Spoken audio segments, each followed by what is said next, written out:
Muy buenas noches, amigos oyentes, televidentes, internautas y hermanos migrantes. ¿Cómo están todos ustedes? Bienvenidos a Ecuador TV. Esto es Un Café con JJ y hoy invitamos al doctor Pablo Guerrero Martínez. Él es analista político, especialista en Derecho Procesal Civil y Penal, periodista, conferencista nacional e internacional y también escritor. El doctor Guerrero nos acompaña y comenzamos consultándole algo que puede sonar un poco anecdótico y de hecho lo es, Pablo. Usted fue el último candidato, no sé si llegó a correr por la elección de CFP a la presidencia de la República. ¿Así fue? Así fue la concentración de fuerzas populares en un momento, a mi juicio, aciago para la historia del Ecuador.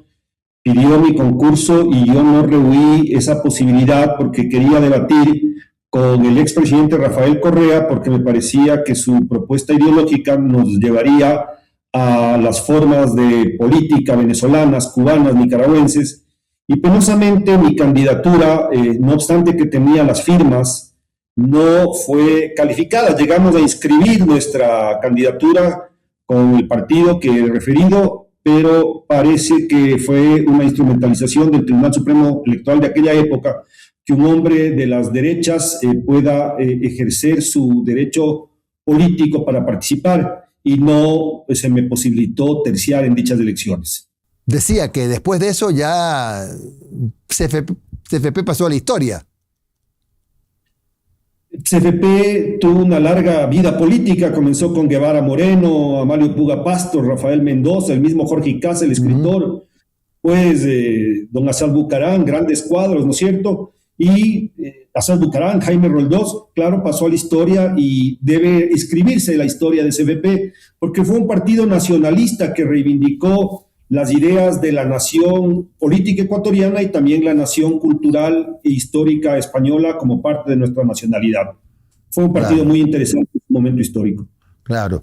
Ahora, Pablo, coméntenos lo previo y lo que ocurrió durante ese 30 de septiembre que desembocó en que usted, al cabo de X tiempo, resulte ser asilado, refugiado en Polonia.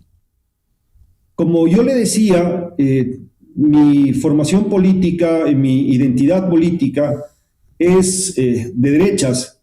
Y decirse de derechas en aquella época, inclusive hoy parecería mala palabra, pero ocupa un espectro muy importante en el concierto internacional.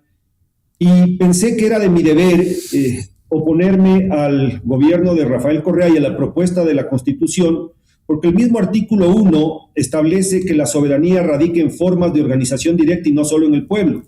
Aquello es una expresión totalitaria y esto, entre otras cosas, animó a que yo me convierta en un opositor en Quito, sobre todo, de la propuesta del proyecto político de Rafael Correa y del socialismo del siglo XXI. Tuve un programa de televisión en Telesucesos un año entero. Me convertí tal vez en un abogado incómodo para el correísmo y el 30 de septiembre precisamente luchamos en contra de la ley Mordaza que obligaba a los medios de comunicación a alinearse, que presionaba a los medios de comunicación a alinearse con el gobierno, y esto determinó que el régimen me persiga. Se me acusó de terrorista y boicoteador con un artículo que había dictado la dictadura de la década de los 60, y yo hice como dice Don Quijote de la Mancha, en el libro El Quijote, que le dice a Sancho, no hay que huir sino retirarse, y me retiré y busqué un asilo político en la República Checa y la ciudad de Praga. Ahí, en la capital, y Praga entendía muy bien lo que era el fenómeno, la República Checa, de lo que es el socialismo, porque vivieron bajo esa égida durante muchos años, y luego de un largo trajinar, porque no fue fácil, porque analizaron mi caso durante un año, entendieron la validez de mi tesis de que era un perseguido político y se me concedió asilo político en el centro de Europa, en la ciudad de Praga. ¿Y qué hacía usted en la República Checa durante los tiempos? Creo que estuvo 7 años, 6 años usted, ¿no? 7 años. Yo viajé allá porque tengo un hermano, mi hermano mayor vive allá muchos años, colaboré en sus actividades comerciales, pero yo fui un profesor reemplazante e itinerante en la Universidad de Hradec Králové y también me dediqué a dar clases de español y a escribir. Producto de mi exilio salieron 2 libros, uno que se llama Los de Enfrente, que recoge la preocupación que yo tengo por el reclutamiento que hacen los grupos terroristas de las FARC, cuando en esa época, y siguen haciendo, de muchachos. Y también escribí un libro que es una crónica histórica de lo que me ocurrió, que se llama El exilio del guerrero. Entonces, mi exilio produjo personalmente 2 libros. Uno que se lanzó en el Instituto Cervantes de Praga y otro que lo escribí en Praga, pero se hizo lanzamiento en la Librería Española en la ciudad de Quito. A propósito de su condición de asilado o refugiado, había dicho al comienzo del programa Polonia, me equivoqué, lo acepto, República Checa. ¿Usted cree que hoy en Ecuador hay perseguidos políticos? Yo creo que en el Ecuador, desde que república, hay perseguidos políticos. La justicia en el Ecuador, desde que república, ha sido instrumentalizada por los políticos para perseguir a disidentes. Yo mismo soy la 3ª generación de asilados dentro de mi familia y esto me lleva a pensar que no es un tema del correísmo únicamente ni del gobierno actual. Es un mal casi endémico, pero que tiene sus picos muy presentes en la época del correísmo y ahora con una posición política del régimen que a veces puede extralimitarse no por persecución sistemática y generalizada, sino por una consonancia que quieren dar simpatías los jueces al gobierno. Mientras la justicia no sea profundamente independiente, no hay injerencia del poder político y económica, puede darse estas persecuciones. Claro. ¿Usted cree que el expresidente Correa es un perseguido político, Pablo? Yo he revisado la sentencia y del caso que le acusan y no encuentro mérito de persecución política en ese juicio. No encuentro. Definitivamente los actos de corrupción no son persecución política. Yo luchaba por la libertad de expresión, de pensamiento, que no se instaure un régimen totalitario, pero el juicio de Correa fue un juicio por corrupción. Entonces, eso no es persecución política. Hay que recordar, y usted lo sabe muy bien, licenciado Jairala, que la persecución política y el asilo están estrechamente ligados y es por delitos políticos. Y el delito que se atribuyó a Rafael Correa Delgado no es uno de aquellos que se entienden dentro de la doctrina jurídica como un delito de naturaleza política, sino en puridad procesal penal y penal de corrupción.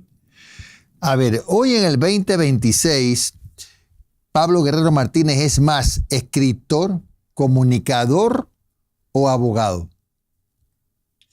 Yo soy esas 3 circunstancias que usted ha referido.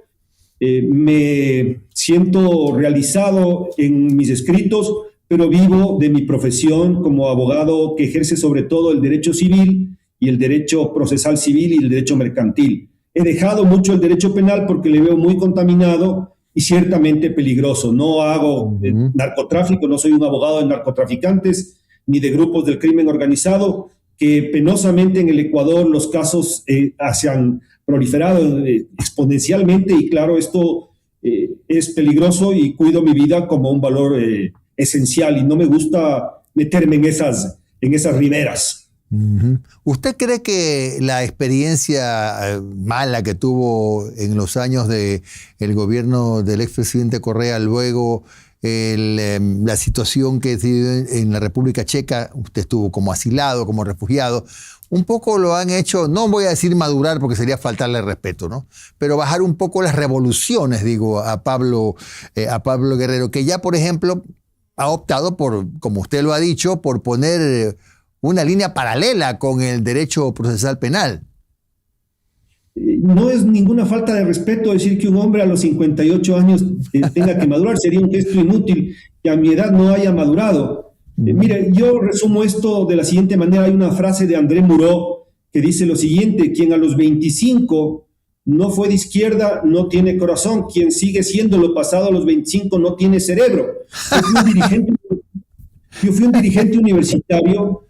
dirigente universitario y en el colegio americano era un hombre más bien que entendía, sintonizaba las ideas de derechas, a pesar de que había una influencia de Alfaro Vive Carajo en los colegios particulares de Quito, pero en la universidad me deslumbraba la izquierda, pensaba en las utopías, pero la madurez me hace ver la antiutopía, la realidad, la verdad, y he entendido con claridad que las utopías son el camino inequívoco a los totalitarismos en la historia. Entonces, no es un tema de bajar las revoluciones, sino encontrar las revoluciones precisas frente al estímulo histórico que se da en las circunstancias de los países. Actualmente no me encuentro en la necesidad de expresar a viva voz y con energía mis sentimientos, porque no estamos viviendo una dictadura. Claro. En la época del comunismo se cooptaron todos los poderes políticos y hubo, lo que quiero subrayar, una persecución generalizada y sistemática de los disidentes. Y mal ha hecho el Ministerio Público en no perseguir esas persecuciones, porque se han desviado a los juicios de corrupción, pero en el Ecuador hubo un problema. Y enquistadas en la administración de justicia viven y perviven los persecutores de quienes disintieron contra un régimen que fue persecutor. Entonces, claro, contesto su pregunta, licenciado Jairal, en el sentido de que las cosas y los estímulos se los recibe con lo que lo provocan. Don Juan Montalvo decía que los mejores hijos de las familias y de las patrias aparecen en los momentos aciagos, y yo creo que esto me ocurrió a mí, aparecer. Claro. Y este rato guardo un perfil más profesional, sí escribo, soy crítico, no soy novista, no me gusta decir soy correísta, novista de ninguna persona, claro, más bien soy personas que siguen ideas, ideologías, proyectos, aunque dicen que no hay, pero obviamente existen, pero no me declaro ni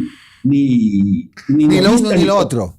Claro. Bueno, vamos a hacer una breve pausa, Pablo, para regresar y conversar un poco más. Voy a preguntarle, entre otras cosas, si usted cree que en este país hay solo derechas e izquierdas o existen los matices, ¿no? Y conversaremos un poquito a ver qué se puede hacer. ¿Qué piensa Pablo Guerrero de los cambios que deberían generarse en la Administración de Justicia? Ya volvemos con el doctor Pablo Guerrero Martínez.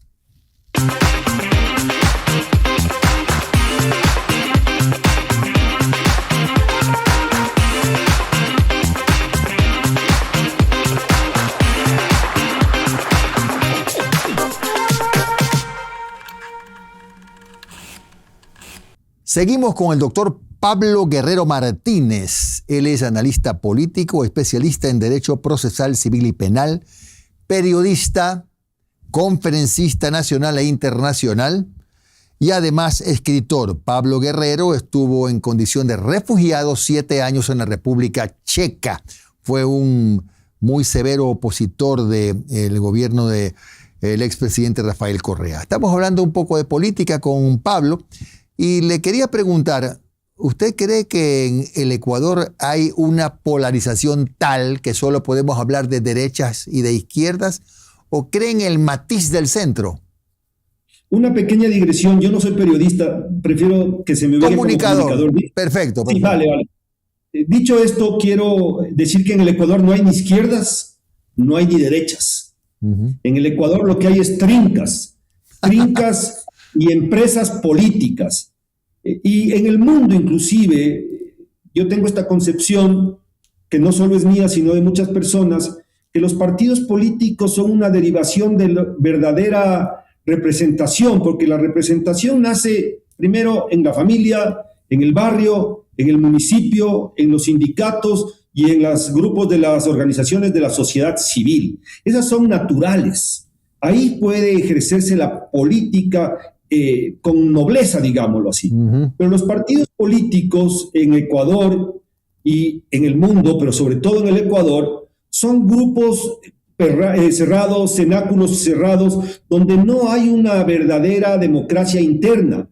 Una de las reformas que planteaba el correísmo era mejorar la representación de los partidos políticos a través de votaciones primarias, de elecciones primarias, pero la misma Constitución dice elecciones primarias o directamente por los grupos o las cúpulas.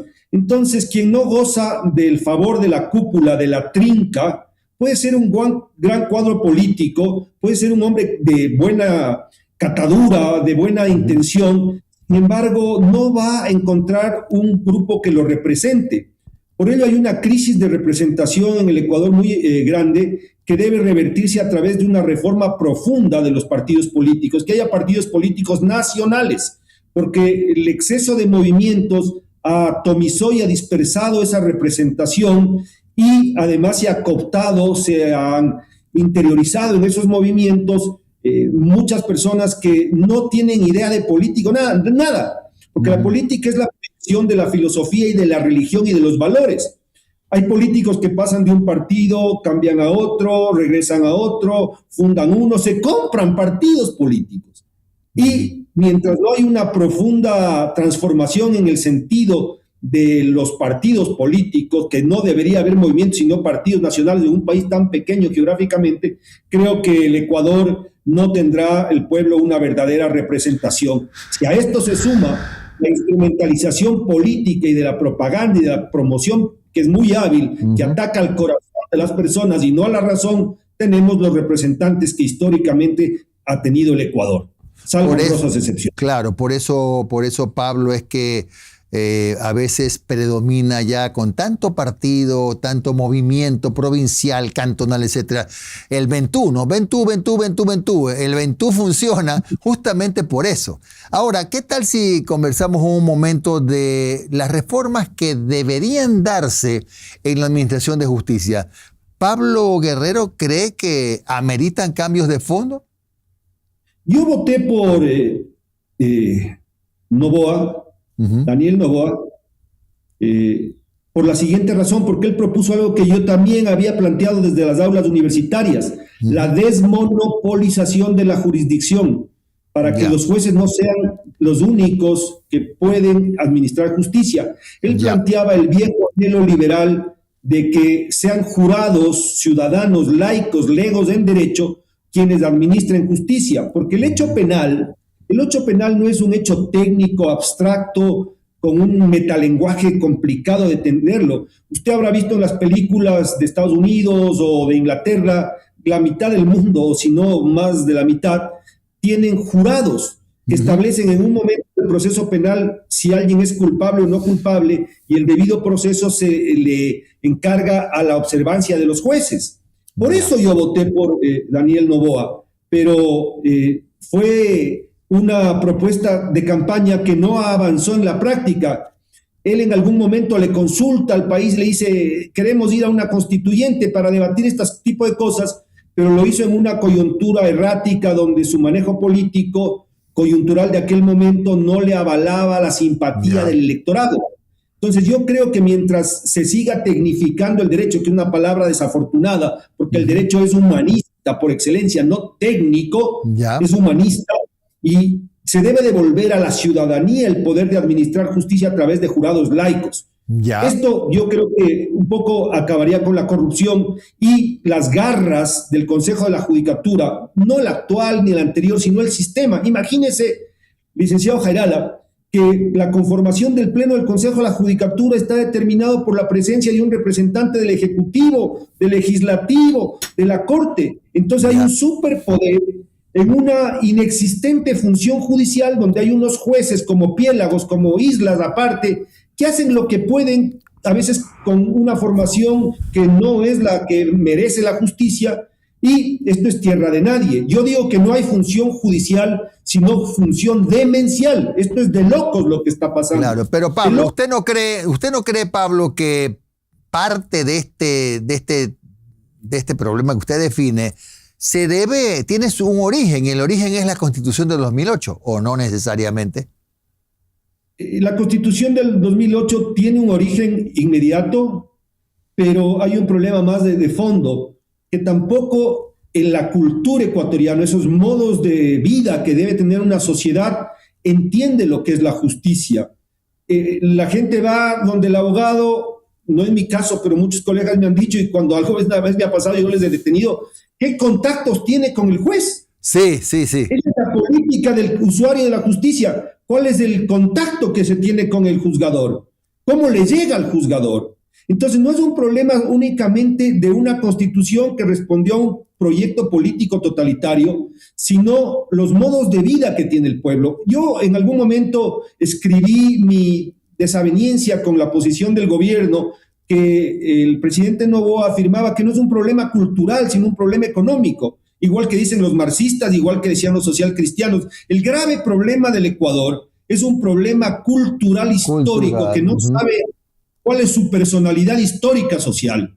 No sabe si es indio, no sabe si es español, no sabe si es montubio, no sabe si es español costeño, y la educación ha hecho que el ecuatoriano pierda su personalidad histórica social y se ha llenado de mucho odio a su propia naturaleza y a su propia condición universal, cósmica, como decía Vasconcelos. Yo digo que somos andíveros en la sierra, parte de los Andes y parte de Iberia. ¿Por qué topo yo este tema?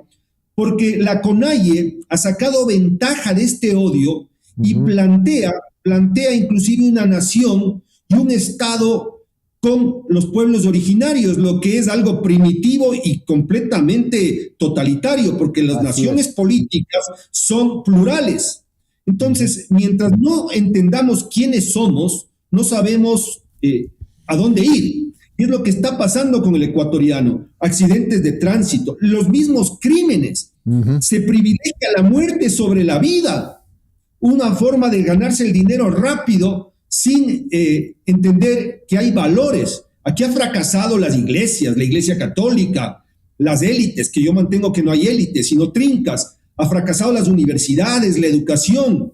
No hay un sustento espiritual que cohesione y vertebre al ecuatoriano en un proyecto de nación conjunta dentro de la perspectiva hispanoamericana. Y esto es gravísimo porque puede haber cualquier cantidad de dinero o pobreza. Mire Cuba, un país paupérrimo que siguen defendiendo a personas extintas, a los dictadores Castros. Claro. Entonces, el odio que se siembra culturalmente en contra de las personas que pudieron haber trabajado y tener una mejor condición de vida es un problema cultural. Hay que atacar la cultura sin dejar de lado las cuestiones materiales, y ningún pueblo afronta ese desafío con interés histórica y moral. Pablo, habría que decir también y reconocerlo, ¿no? Que tenemos lamentablemente no solo una clase política, también hay que señalar a determinados sectores, grupos sociales, ¿no? Tenemos la inveterada costumbre de oponernos a todo. Es una cosa, a mí a veces me pasma ver cómo hay una oposición orgánica a todo. Aquí no se puede pretender ningún cambio en nada. Es decir, este es un país condenado al inmovilismo. No sé si mi visión es muy exagerada. Usted está en lo correcto y yo he pensado en lo mismo y creo que la causa es psicosocial. La gente está en su zona de confort y cree que cualquier planteamiento que trastroque esa satisfacción efímera, si quiere, de un momento, le va a perjudicar a sus intereses. Las cámaras, los sindicatos, las iglesias, las universidades, los gremios profesionales tienen que hacer un esfuerzo enorme por desprenderse de sus atavismos, ser más generosos con las sociedades, que no hay nación. Una nación tiene que tener un proyecto común, y Ecuador no tiene un proyecto común histórico, peor universal. No tenemos nada que nos vertebre, nada que nos una, y este es el grave problema. Y los presidentes, en lugar de darse cuenta de esto, tiran para su molino, tiran el agua. Claro, es comprensible lo que está pasando después de tantos años de gobiernos totalitarios como el de Correa, que dejó una secuela. Es obvio que la reacción sea igual, pero el presidente Noboa llegará a la condición y a la categoría de estadista cuando trascienda inclusive esas guerras intestinas con el correísmo para que el ecuatoriano encuentre una tercera vía. Ecuador clama por una tercera vía política que supere el correísmo y el anticorreísmo. La juventud no le interesa la política. Vivimos en una era digitalizada, en el enjambre digital, como dicen ahora los intelectuales, y se necesita mucha perspectiva, mucha visión para encontrar esa tercera vía que reconstruya, o como decía Montalvo, rehabilite los principios de un Estado y de una república, entendida la república como la defensa de los derechos individuales en contra de la decisión de las mayorías, porque perviven en todo sistema la democracia, que es una forma de elección, pero los principios republicanos, que son los tres poderes del Estado, el respeto irrestricto a los derechos individuales y naturales como la libertad, la propiedad privada y el derecho a buscar la felicidad sin perjudicar a terceros, no existe. No existe. Ecuador ni siquiera es un país bananero o tercermundista. Es una suerte de descomposición con una cantidad de leyes inconexas y con unas interpretaciones constitucionales por parte de la Corte rocambolescas o cantinflescas, para ser más americanos, que no le permiten al Ecuador encontrar su derrotero. Hay mucho poder en la Corte Constitucional, hay mucha ideologización, claro, ¿y qué instrumento tienen? Una constitución hipertrofiada que puede interpretarse desde 1000 lados, que perjudica ese tenor de la ley. La ley manda, prohíbe o permite, pero el neoconstitucionalismo provocó que en las reglas de la interpretación se esté a lo que mayor cuadre con el espíritu de la Constitución. Es decir, que tenemos ahora no sentencias, sino monografías que son extensas, que no aterrizan en los problemas de las justiciables.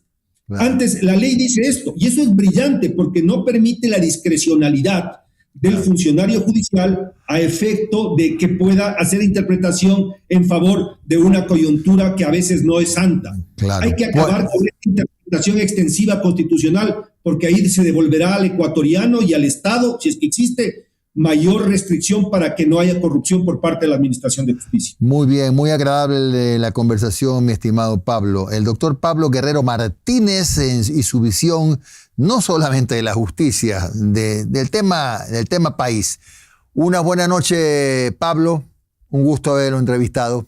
Lo propio, una linda noche. Pase bien. Bien, gracias. Bien, amigos oyentes, televidentes, mañana vamos a regresar a las 10 de la noche en Ecuador TV y nuestra entrevistada será la periodista Anabel Hernández, la que ha dicho que hay una conexión desde el 2010 o en el 2010 de gobiernos, de políticos que fueron sobornados y militares que fueron sobornados para que Ecuador se convierta en la gran bodega de los carteles mexicanos. De eso hablaremos mañana a 10 de la noche. Hasta entonces.